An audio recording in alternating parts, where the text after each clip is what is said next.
बचे हुए हैं वो भी अहद करेंगे।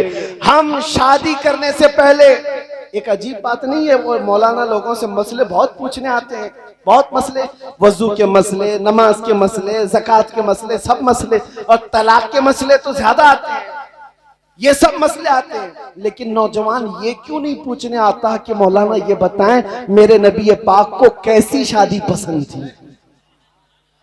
अगर सच्ची मोहब्बत हो तो आप ये पूछते हुजूर को कैसी पसंद थी, तो आपको ये बताया जाता मेरे आका को कैसी पसंद है। नबी पाक सल्लल्लाहु अलैहि वसल्लम का फरमान आलीशान है, इन्ना अअज़मन निकाहि बरकतन ऐसरुहु मऊनतन औ कमा क़ाल रसूलुल्लाह।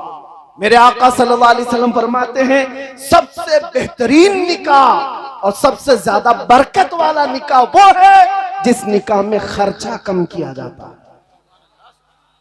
ये हुजूर का फरमान सुना रहा, जिस निकाह में खर्चा कम किया जाता है।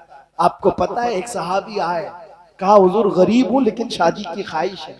हुजूर ने फरमाया कर दी जाएगी तुम्हारी शादी मदीने में, लेकिन मेहर तो देना होगा, अपनी बीवी को मेहर तो दोगे, मेहर कानून है। कहा क्या दूं? कहा कोई एक चांदी की अंगूठी। कहा हुजूर इतनी औकात नहीं है चांदी की अंगूठी औरत को दे दूं। कहा जाओ लोहे की अंगूठी। उस साहबी ने कहा मैं आका मेरी इतनी भी औकात नहीं, एक लोहे की अंगूठी देने की भी औकात नहीं। हुजूर पाक ने अंसार सहाबा में से एक की बेटी का निकाह उस नौजवान सहाबी के साथ तय किया, और उसके बाद मेहर क्या, उस सहाबी से पूछा ना तू चांदी की अंगूठी मेहर में दे पाएगा, न लोहे की अंगूठी देने की ताकत है। हल मअका मिन सूवरिल कुरान, क्या तुझे कुरान की कोई सूरह याद है? उस सहाबी ने कहा कदा व कदा या रसूल अल्लाह, फला फला सूरतें याद हैं। हुजूर ने फरमाया जा तेरा निकाह करता हूं और मेहर में तू अपनी दुल्हन को कुरान की सूरतें याद करा दे। हुजूर ने निकाह को इतना आसान किया और फरमाया मेरे आका ने कि इतना आसान कर दो निकाह के जिना मुश्किल हो जाए। तुमने उल्टा कर दिया, निकाह को इतना भारी बना दिया कि जिना आसान है आज लोगों के। क्या क्या झमेले पाल रखे हैं, और सबसे बड़ी खराबियां हमारे इस मुआशरे में जो दर आई हैं, ये हिंदुआना रस्म रिवाज हैं। तुम पड़ोस में रहते रहते सब चीजें उनकी अडॉप्ट करने लग गए। हमारे यहाँ ये सब चीजें है नहीं। आप कभी क्यों नहीं पूछते मेरे नबी की 9-10 शादियां हुई, हुजूर ने क्या मेहर दिया था, किस तरह शादियां हुई थी। चलो हुजूर सल्लल्लाहु तआला अलैहि वसल्लम की 10 अज़वाज का मामला एक तरफ, अपनी सबसे प्यारी बेटी सैयदा कायनात फातिमा ज़हरा का निकाह कैसे किया था। मदीने में आज जाकर के ढूंढ करके दिखाओ वो हाल कहाँ है जहां शादी हुई थी उनकी, वो कहाँ है, सजावट कैसी थी। मेरे अजीजों मस्जिद नबवी में ये सादा निकाह था फातिमा ज़हरा रज़ियल्लाहु ताला अन्हा का।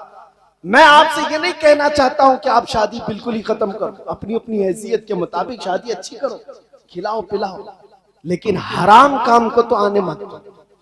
अगर अल्लाह ताला ने इस्तिताअत दिया, आप ये चाहते मेरी शादी में 1000 लोग खाएं, ठीक है खिलाना सवाब है, आप खिलाओ, 1000 नहीं 10,000 को खिलाओ, गुरबा मसाकीन को खिलाओ अपनी शादी में, कोई मसला नहीं। लेकिन जहां तुम इसमें फिर दिखावे पर आ जाते हो, फिर हराम कारियां ले आते हो, हद तो ये है मेरे अजीजों।